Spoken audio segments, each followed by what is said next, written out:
New Jersey's post-Sandy experiences. I'd like to thank the State of New Jersey's Office of Homeland Security and Preparedness for working with us and providing this information to all of you. And to kick things off, I have the honor of introducing Tom Moran, who is the Executive Director of the All Hazards Consortium. Tom? Tom? Hi, thank you, Laura. First, let me welcome everyone to our post-Sandy webinar series. A couple weeks ago, the consortium, along with New Jersey and New York City, were invited to speak at a conference in Seattle, Washington, regarding catastrophic planning activities.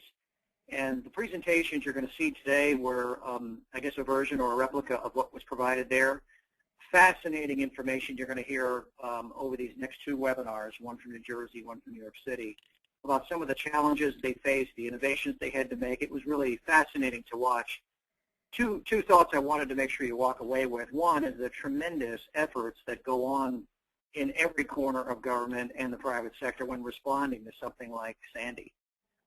Secondly, in particular, are the innovations that each organization had to make and address, sometimes for the first time, and how people, after they've been planning together for a couple of years, as many of us have under the Catastrophic Planning Grant, were able to know each other, get connections made, and pull things together very quickly, pull in resources. It was just fascinating to watch. So I'm glad Steve was able to join us today from New Jersey, and I hope all of you benefit from this. We will record this and use this as training downstream for all of our states and operators as we go forward. So I want to thank you all for taking the time to attend us, and we can jump into our speaker. Let me introduce Steve Gutkin. Steve's the Chief of the New Jersey Office of Homeland Security, Security and Preparedness Division. And Steve and I have known each other for quite some time over the last several years working on the Catastrophic Planning Grant. So, Steve, I'm really happy you're able to do this for us. Thanks for taking your time, and we'll look forward to hearing from you. So with that, I'll introduce you, Steve Gutkin. Great, Tom. Thanks, everyone, again. And on behalf of the New Jersey Office of Homeland Security and Preparedness, I wanted to thank Tom and the All Hazards Consortium for the opportunity to just share some of the experience and lessons learned that we had coming from Hurricane, Superstorm, Frankenstorm, whatever you'd like to call Sandy, as it were, and how it impacted us. So as Tom mentioned, this is a presentation that we shared in Seattle, trying to help Seattle understand from a larger event perspective, maybe not even a catastrophic event, but a larger event and how it could impact the catastrophic event, what we experienced here in the tri-state area, New York, New Jersey, and Connecticut, and how that might translate for them into a response for an earthquake specifically, because that's one of their key concerns. So we'll jump right into the presentation. First, I want to give you a little bit of background on the state of New Jersey for those of you that are not familiar with the state of New Jersey. State of New Jersey is comprised of 21 counties. Each one of those counties has its own governing structure, so county executive, some other states call them mayors, etc. Well, county executive and county board of freeholders that make decisions for the county, which obviously in New Jersey as a home rule state can become quite complicated, especially when an incident like Sandy affects multiple portions of the state. So you can imagine some of the coordination challenges that come along with having a state that has a home rule style of government. Not that it can't be overcome, but it just adds another dimension. And then in addition to that, in New Jersey, we have 565 separate and distinct cities or municipalities that each have their own mayors, governing bodies, police departments, fire departments, public works, etc. So you can see a whole nother layer of complexity when it comes to coordinating response, ultimately a recovery from such a widespread incident. So within the state of New Jersey, our role in the Office of Homeland Security and Preparedness relates more specifically to preparedness actions, which I'll get to more specifically in a second. But separately, the New Jersey State Police Office of Emergency Management, they are the primary agency that is responsible for coordinating a response and then ultimately recovery to such an incident. So we do quite a bit of work in partnership with the State Office of Emergency Management. So a little bit about New Jersey Office of Homeland Security and Preparedness, that our office was created through an executive order of Governor John Corzine. And as you can see on the screen there, we're empowered to administer, coordinate, lead, and supervise New Jersey counterterrorism and also preparedness efforts. So it's that little piece of a sentence there, obviously, it gives us a tremendous responsibility and a lot of things that we're tasked with helping the state prepare for. And we're going to focus on preparedness here in this particular talk. And then our director of the Office of Homeland Security chairs and personally attends all meetings of the Domestic Security Preparedness Task Force, which is a group of basically the seconds in command of each and every state agency and department that make and provide advice to all the state agencies as it relates to preparedness efforts, counterterrorism, etc. So developing a plan for the state to act cohesively. So let's take a look at what's at risk in New Jersey, and we're talking obviously Hurricane Sandy specifically. We like to compare ourselves in New Jersey here more specifically now that we're, I guess, have become a de facto hurricane state, as something similar in nature to what is seen in the Gulf Coast. So the Gulf Coast has a combination of tourism, residential, along a very thriving coastline, very similar to what New Jersey sees, and we have a similar mix of development. There's one very large difference between comparing New Jersey and some of the Gulf Coast states, and that difference is that we have 3 times the population density and an even greater proportion of critical infrastructure that are located in New Jersey, and in particular, more of the northern central parts of New Jersey. And as we'll see later on, how some of these pieces of critical infrastructure were impacted. So let's take a look at what's kind of driving our preparedness efforts in the state of New Jersey. So we're seeing that we've had to respond to incidents and prepare for incidents at levels never before seen in our state. And I think if you asked most folks in and around the New Jersey area 2 years ago if they considered themselves a hurricane-prone state, the overwhelming answer would have been no.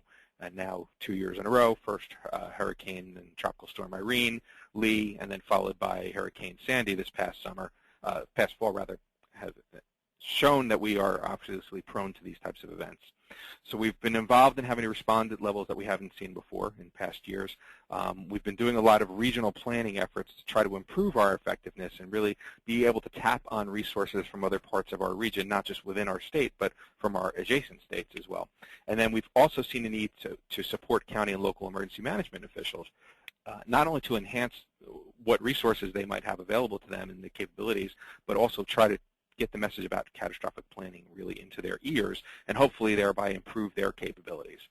We recognize also that all emergencies start and end at the local level. So it's a priority in our thinking, especially in a home rule state, where we realize that we're going to be relying on those local municipalities, cities, and counties to really handle their business, and then we're more in a coordinating level.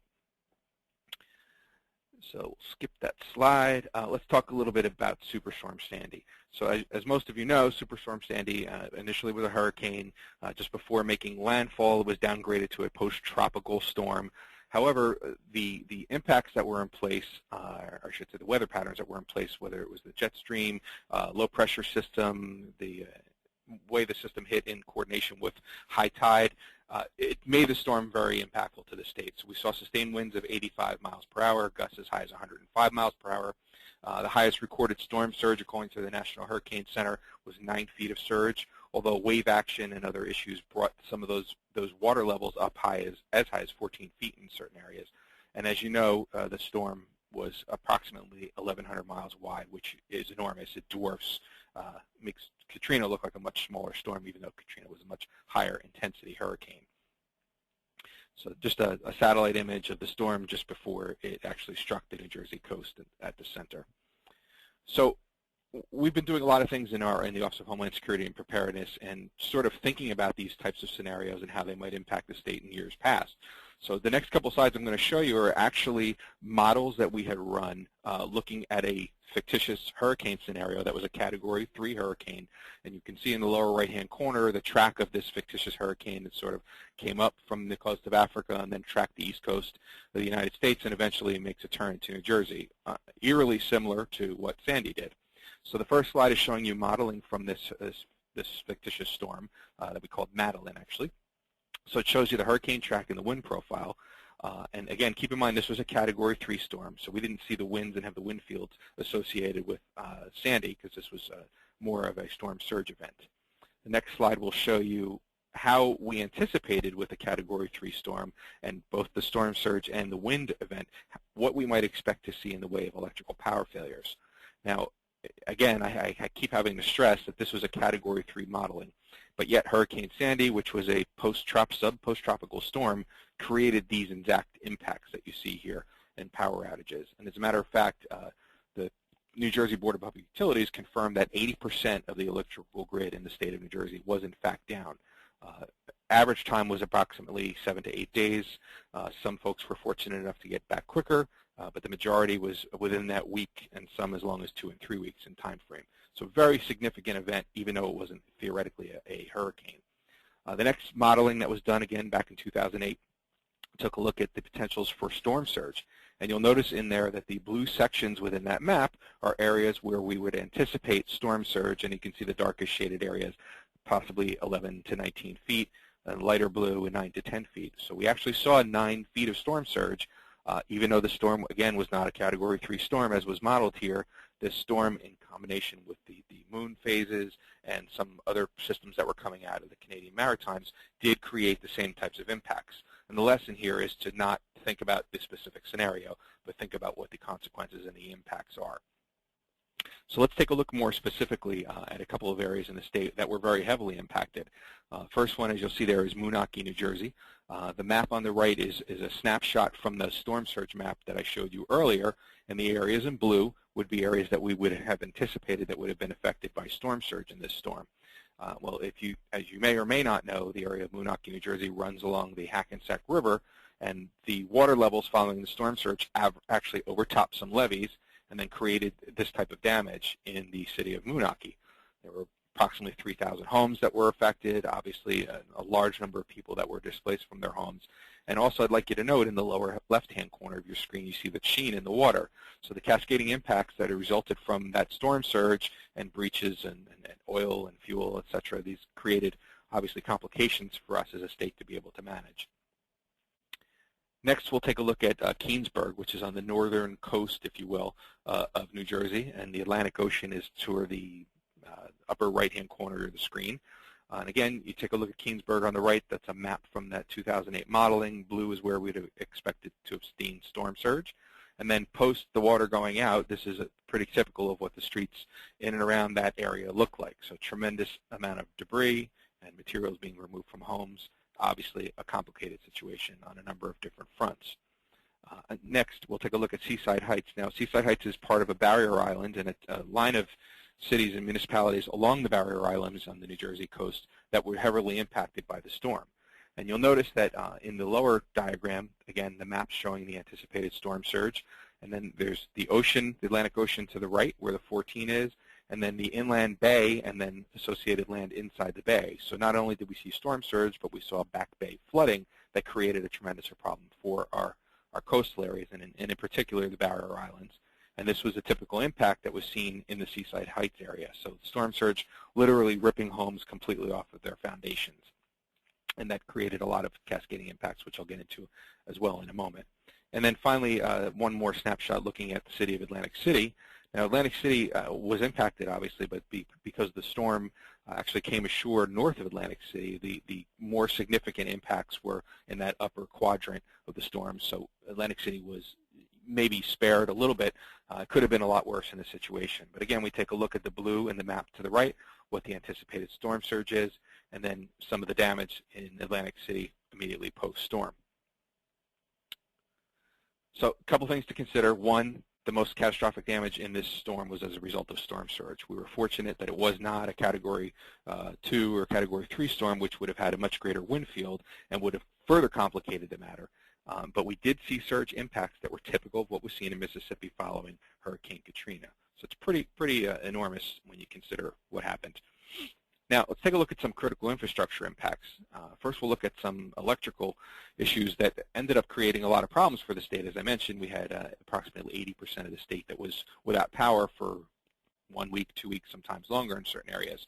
So an example of an electrical substation that might provide power to a number of different areas, being impacted by 14 feet of water obviously could take quite a number of partners throughout the state, whether it be homes, businesses, other elements of critical infrastructure such as the petroleum industry.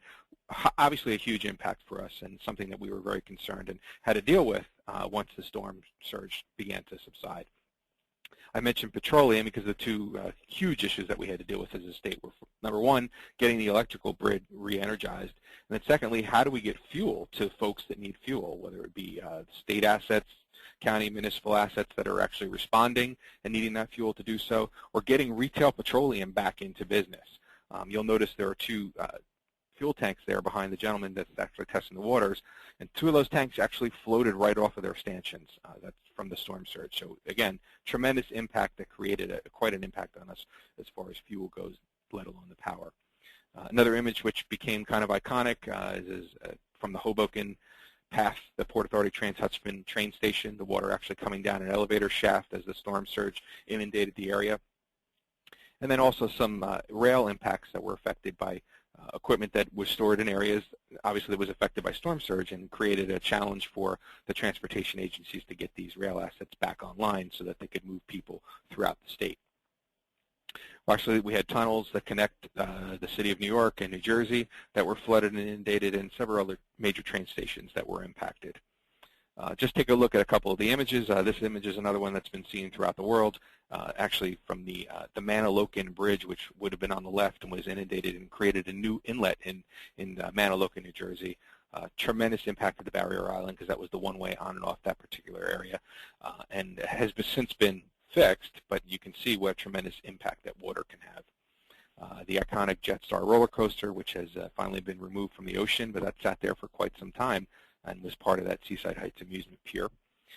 This is actually a house that was floating in the Barnegat Bay that was literally just removed within the last month. So, it took quite a long time to really get an understanding of what the implications were as opposed to debris management and removal. Quite a number of challenges, and then again, think back to the state, the county level, and the local municipal level, and what the coordination challenges are that go along with that. Again, just some additional images of storm surge that ripped houses from their foundations. Debris that was seen following the storm piled up throughout these areas that were so inundated.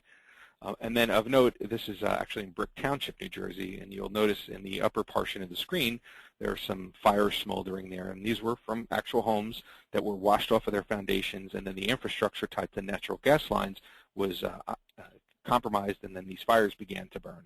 So tremendous challenges. What I thought was a nice slide and a picture that I found was actually a thank you, as you can see, to Police, Fire, Utility, National Guard, townships, DC over there in the corner. New Jersey residents are very resilient and looking to get back to business as quickly as possible and trying not to be let down by this storm, as is indicated by the fact that the New Jersey shore is, again, open for business. So we don't take these things lightly, and we're fighters and want to come back. So let's take a look at the state and federal response snapshot. So you'll see that all 21 counties in the state of New Jersey were designated. They've received disaster declarations.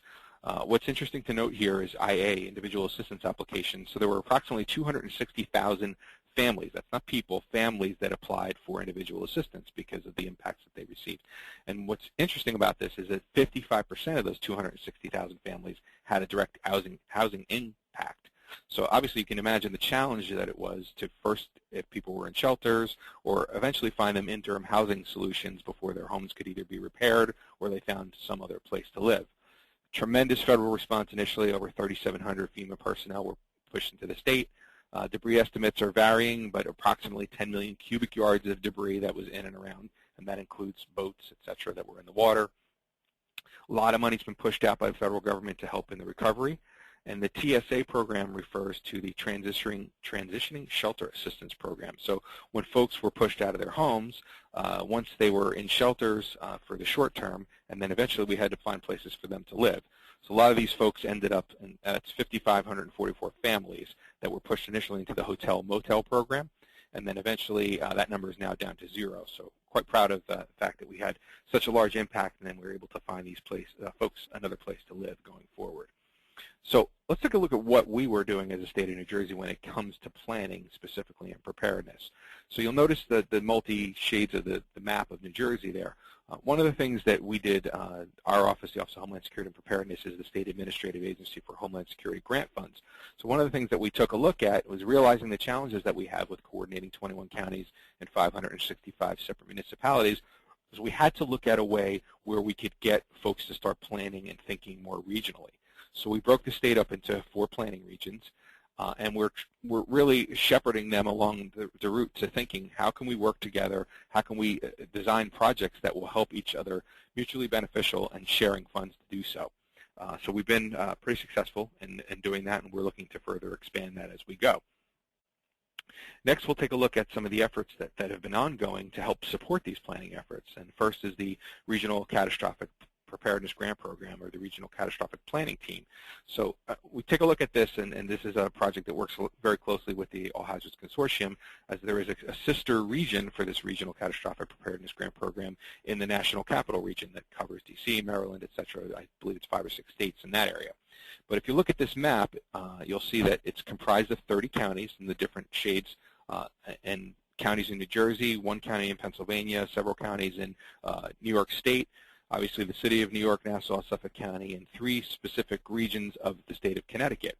So it's a 30-county region, and because we're so densely populated, you'll notice that there are 22 million people, or what translates to 1 in 14 Americans that actually lives in this 30-county region. So the RCPT is an effort between New York, New Jersey, Connecticut, and Pennsylvania, where we've been channeling $27 million in federal Homeland Security funding to plan for catastrophes. So a lot of these plans were used during Sandy, and I'll talk a little bit more about those shortly. In addition to the RCPT, we have some integrated planning with the counties underway, really trying to build the county's capabilities, and we're working, obviously, in coordination with the New Jersey Office of Emergency Management to accomplish that goal. We've been doing a lot of evacuation and planning and contraflow for highways, although that was not implemented during Sandy. And we're, again, efforts working with the State Office of Emergency Management, and we're bringing in some academia that has some expertise in that area as well. We've done quite a bit of work with food distribution planning and have a food distribution liaison, if you will, that sits in the state EOC to help deal with these issues. And long-term recovery planning, obviously, ESF 14 and now the National Disaster Recovery Framework have become a large part of our daily business, and we continue to work with those folks to incorporate that. And then, importantly, for this audience in particular, we do a lot of work with the private sector here in the Office of Homeland Security and Preparedness. And a lot of that is accomplished through our Infrastructure Advisory Committee, which I believe a lot of your sectors, probably everybody on this call, has some visibility into that, and I'm happy to take more questions about that later on. So let's take a look at what the Office of Homeland Security and Preparedness' response role is. We're not typically a response agency, but we do support the Office of Emergency Management in a number of different realms. So the first image that you'll see there is a picture from a barrier island, and this picture was actually taken from one of the state police helicopters with some of the rapid assessment reporting team folks. So we, in conjunction with the Office of Emergency Management and flowing through their structure, have developed these multiple teams that can go out and very quickly do assessments of an event after it happens to obviously get eyes on as quickly as possible and a sort of very strategic level understanding of what the impacts were to the state. This proved to be very valuable during Sandy and something that's being further built out. Next, we'll take a look at some of the state-level sheltering initiatives. So first was an initiative that was born out of Hurricane Irene, and it contemplated taking a look at what the impacts would be if the counties and municipalities became overwhelmed in their capacity to shelter folks that were evacuated. So from that, the State-Supported Sheltering Initiative was born. And we have been working with a number of partner agencies throughout the state, and you'll see folks there from the New Jersey National Guard or the Department of Military and Veterans Affairs that were actually assisting folks coming into a shelter at Rutgers University in Middlesex County, New Jersey. So we identified a number of different potential sites where we could bring folks following an event, provide them a safe haven before we could get them back into some sort of, either back into their homes or into some sort of interim housing solution. We actually turned on 2 facilities that were state-supported shelters at Rutgers University, and then we supported a couple of our counties with a number of different areas to make sure that their facilities continued to run. So a lot of this activity, and what's critical here for you folks, especially as it relates to Sandy recovery and critical infrastructure, was an initiative that we started called the Private Sector Coordination Desk. So this is a section of the EOC that's staffed by Office of Homeland Security employees who are the conduit and the primary source of contact for the critical infrastructure and key resource partners. So we're looking at the electrical sector, the fuel sector, all of the, the 16 sectors, if you will, from the critical infrastructure world, and how they can get greater situational awareness to, number one, get themselves back to business more quickly, and number two, to support the state in any way if they can. Hugely successful model. And I know FEMA has been looking at it nationally and saying, hey, how can we translate this into other parts of the country? Next thing we did as it relates to the response role was looking at an RFID, radio frequency identification system, that we could use to track evacuees. So our concern was that we have a number of folks that are being obviously displaced from their homes and now coming into some sort of a sheltering system. We wanted to get a system or a capability that would allow us to keep in tabs on these folks so that we, in theory, and I'm making quotes here, don't lose grandma. That would be a huge problem, obviously, for a state. So you'll notice there's a dashboard here of the Radiant RFID system that we use in the state, and you'll see that in the 2 state-supported shelters that we tracked 2,658 people. So the system is kind of nice because it allows us, as you'll see from the life cycle here, starting from the top at about the 12 o'clock position, people arrive at a reception center, they're logged into this system, and then they're shortly given a wristband, which enables us to know where they are. And these wristbands have RFID chips in them, not GPS, requires some sort of a scanning mechanism to be able to follow where the folks are. We have the capability to track people, we can track pets, we can track durable medical equipment, basically anything you could stick a tag on, we were able to track. Now, as folks left these reception centers and got onto a bus, we had these portals, which you'll see in the upper right-hand corner here, that would automatically read these RFID tags as they were going by. And then the buses, obviously, we knew where they were going, and some of them had GPS in them. They would arrive at a shelter. Again, the folks would get off the bus, pass through this portal. The RFID tag would read, and we would know that grandma now had arrived at shelter number 1. Great system. It saved us a lot of effort. I have to note that we just purchased the system prior to Hurricane Sandy. And the Thursday before the storm, we were in a meeting with the company that provides the system to us and sort of developing a concept of operations. And then we saw the potential for us to be impacted by the storm, and we said, oh, hey, is this something that we want to try? And it was a gamble, meaning because we had never really tested it and we didn't have an operational plan. So we did it as a pilot at 2 of these facilities, and I have to say it worked very well, and we're looking forward to building out this capability, not only for the state, but allowing county and municipalities access to this technology if they so desire. So a couple of key benefits of the system were, 1, knowing who was in the shelters.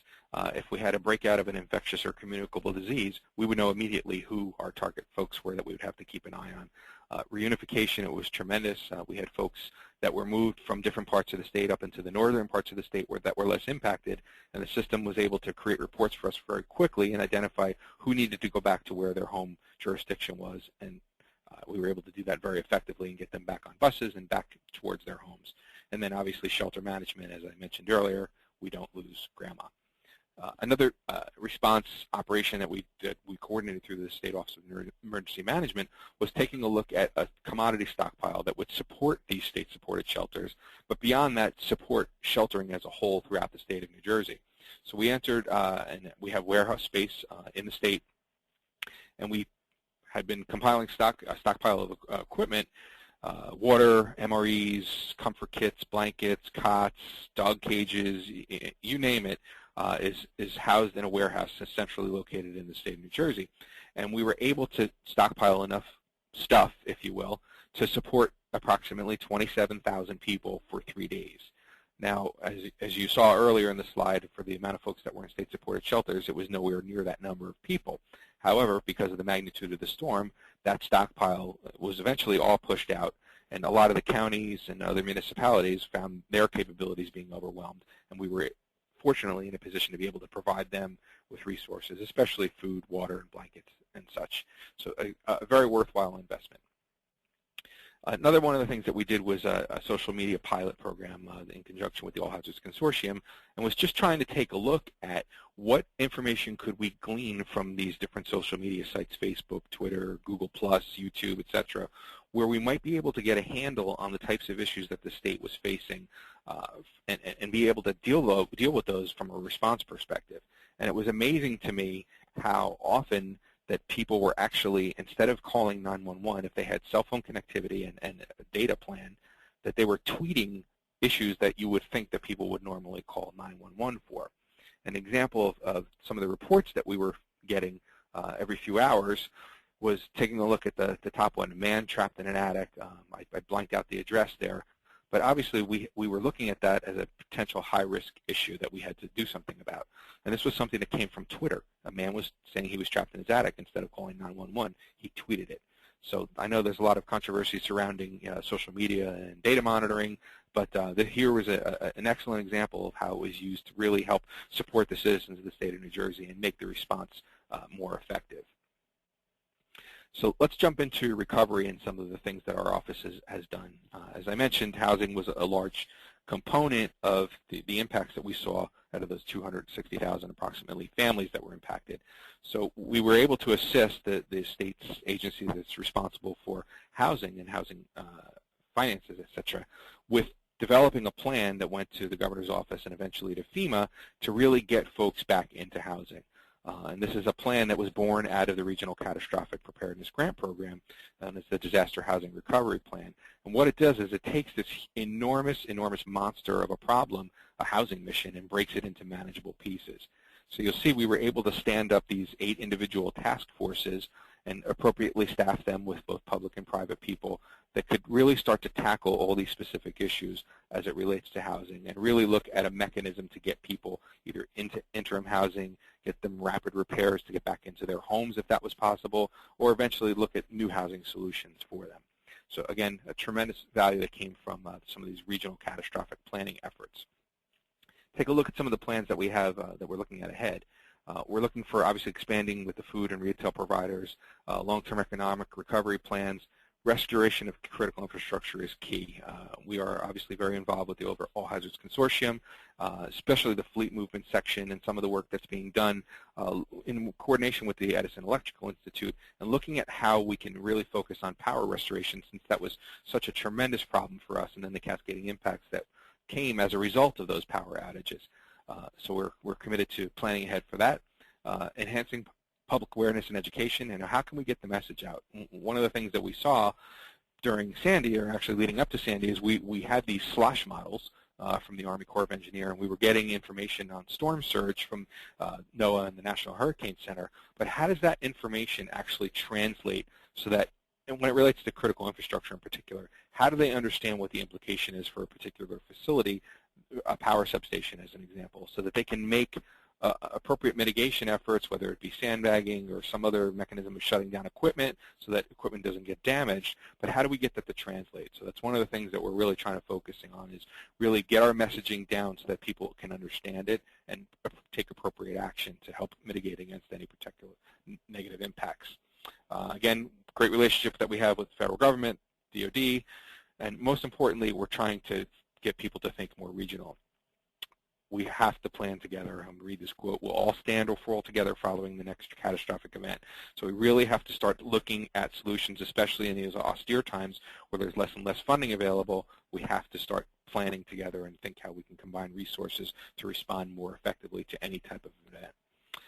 Another, again, I'll focus on critical infrastructure here, is our Exit 14 project, which it takes a look at, as I said, the dense amount of critical infrastructure. We call it Exit 14 for those of you not familiar with the New Jersey Turnpike, I-95. Exit 14 is in and around Newark Liberty International Airport, and taking a look at the large concentration of critical infrastructure facilities that are within a 10-mile radius of that Exit 14 area. And you'll see in the satellite view on the left, and then the 10-mile radius circle around it. So we're looking at outside the fence solutions that can help critical infrastructure owners and operators really understand what's available to them from the state's perspective, but help them really to be able to get back to business more quickly. We understand they know their business inside their facility, so we're not looking to involve that. And then from this project, we're developing a decision support tool that can take a look at scenarios and say, okay, we're anticipating that this is a potential scenario and this might happen, and this tool will then take a look at what the potential consequences are of that, and then hopefully help us to make better decisions as it relates to, in the critical infrastructure perspective, priority of restoration and getting the appropriate resources where we need to. So we take a look at a lot of different things, and obviously we have to consider costs and benefits from those, any of those projects. And you'll see just a few. I'm not going to read them there for you, but you understand some of the things that we're always thinking about as it relates to recovery especially, and what we can do to mitigate from the preparedness end. So you'll see working together here, this slide. I mean, as I mentioned earlier, a lot of the issues that we had surrounded electrical power outages and then eventually the lack of availability of fuel. And you'll see this was pretty typical, the long lines, hours at a time, where people were hoping to get fuel before a gas station either ran out because the supply chain side was so adversely impacted, or their power wasn't out and they couldn't pump fuel out of the tanks that they had already. So we're doing a lot of work post now with the recovery, the Governor's Office of Recovery and Rebuilding, at looking at improving that situation, or hopefully preventing it from happening again, or taking major steps towards that. As it relates to fuel, as it relates to the availability of food, we were able to assist some of our food partners in getting power generation so that the large stockpiles of food that they have in these food banks wouldn't be destroyed. And obviously, those of you on this call are very involved with the multi-state fleet working group. And this was a huge issue for us, number one, looking at how do we get these owners and operators to get the crews in to support the state's critical infrastructure to get power restored. And I'm sure Tom will talk a little bit more about that later. But if you take a look at that issue specifically, we were trying to identify a number of different ways that we could get information out to folks throughout the state as to where gas stations were open, where food stores were open, where pharmacies were open. And through the All Hazards Consortium, and Tom mentioned the criticality of the relationships that are there. Tom and I were on a call, and I was sitting in the State Emergency Operations Center, and I said to him, "Hey, Tom, this is what I'm trying to do here."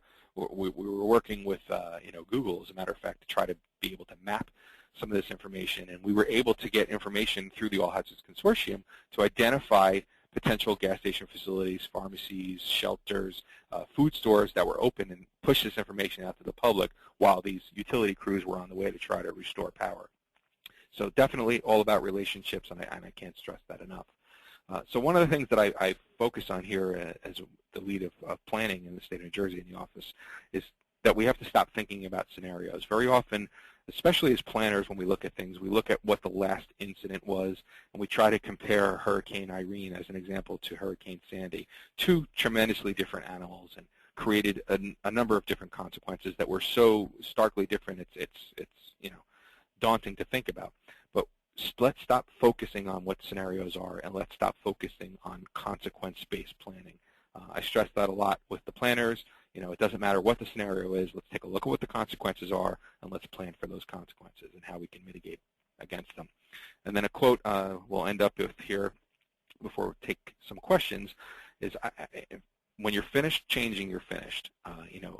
You have to constantly be thinking outside the box, and I know I'm preaching to the choir to a lot of folks on this call, but we can't consistently look at the same thing. We have to look at things in a new way, look at whether it be technological tools, a new way of looking at things, more creative ways we can use the scarcely available funding.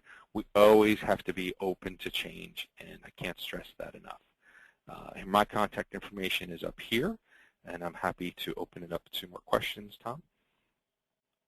Steve, I'll take it from here. Thank you so much. Thanks. I wanted to remind people that there's two ways we can participate in the Q&A session. You can hit the hand icon on your window panel, and we'll unmute your phone when it's ready, time for your question, or you could just type in some questions to the question panel. And Steve, as I regain the controls here for the slides, we did receive a couple of questions that I'll go ahead and read out to you. Has a model been run if this is a Category 3 or 4? I'm sorry, could you say that again? The question was, has a model been run? You showed some models at the beginning of the presentation. Has a model been run on the scenario if this was a different category storm, like a 3 or 4? Right, so that model, the images that I was showing were actually based on a Category 3 storm. Okay. Hopefully that answers that person's question. And then another question here is, how did you care for residents with special needs, such as seniors or the handicapped? Well, in our role in Office of Homeland Security, we were dealing with that predominantly from the state-supported shelters, but the ESF6 mass care lead is the Department of Human Services. So they were dealing with those specific issues, and they have a number of counselors that were available, working through, first of all, we have to remember, always going through the offices of emergency management, starting at the local level, and then obviously at the county level, and then eventually if it got pushed up to the state level.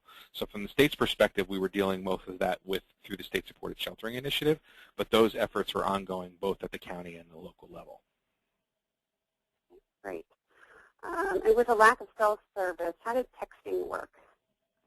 Texting can't be stressed enough. I mean, you know, the bandwidth, people were relying on their cell phones, obviously, for most things, and assuming they were able to charge them. Text messages did get through, where getting data through your phone and getting emails might have been more challenging, and making phone calls became even more challenging, especially as the storm approached and eventually we were at the 0 hour, if you will. So text messages definitely were the way to go, and were probably more effective for quite some time until some of the congestion on those networks cleared up. Okay. And one piece of advice do you have for the private sector and or government going forward in their preparation efforts? Again, partnerships, number one. Think about consequences. I can't stress that enough, and not so much scenarios. The scenarios are important, but what are the consequences of whatever the event is that you're contemplating? Have those relationships in place. And again, let's plan together. Let's work together, and let's share our best practices together. Our office was involved in a number of about 13 different after-action conferences, and it focused on private sector, predominantly critical infrastructure. And those were very useful efforts. A lot of great discussion came out of that, and great relationships that were further solidified as a result of that. So we have to constantly talk to one another, plan together, because, as I said, we're all going to, we'll live or fall with whatever we do. And the better we plan together as a group and talk to each other, the more effective our response can be. Great. That was all the questions that we had from this webinar. I wanted to take a moment to thank Steve Gutkin, as well as the state of New Jersey, for putting together this webinar and for sharing these experiences with our audience today. As a reminder, we will provide a copy of the slides as well as a link to the actual webinar. Give us a couple days to put that together, and we will email all the attendees. And again, that will include Steve's contact information, so if you have any additional questions post-webinar, you know how to reach him. Wanted to thank everyone for calling in today, and tomorrow we're actually running a webinar at 2 o'clock on the multi-state fleet response from New York City's experiences, so hopefully you can dial in for that, and we look forward to having you on a future webinar. This ends today's webinar, and have a wonderful day. Thank you. Thanks, Laura.